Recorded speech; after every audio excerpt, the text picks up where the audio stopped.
ay rated SPG. Striktong patnubay at gabay ng magulang ang kailangan. Maaaring may masiselang tema, lengguwahe, karahasan, sexual, horror o droga na hindi angkop sa mga bata.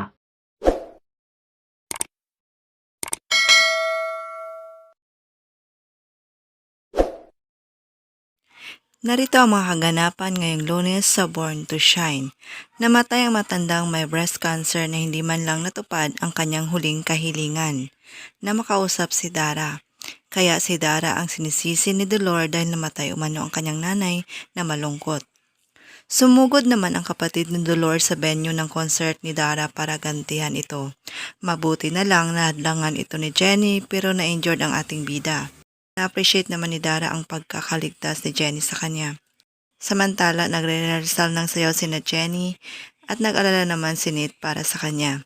Nakiusap ito sa coach na baka pwede nila excuse si Jenny dahil may injury ito. Pero nagpasalamat si Jenny kay Nate sa pagiging concern nito sa kanya. Ayon sa kanya, okay lang siya at kaya niya umano. Habang nasa dressing room sina Jenny at Dara, kumatok si Nate at hinahanap si Jenny. Nagtago si Jenny at si Dara nga ang nagbukas ng pinto kay Nate at sinabihan na wala si Jenny. Pagkaalis ni Nate, lumabas si Jenny. Tinanong siya ni Dara kung iniiwasan niya ba si Nate. Ayon naman kay Jenny, natatakot umano siya sa totoong nararamdaman niya dito kay Nate. Lahat ng yan dito lang sa Born to Shine. Maraming salamat po sa inyong panonood. God bless.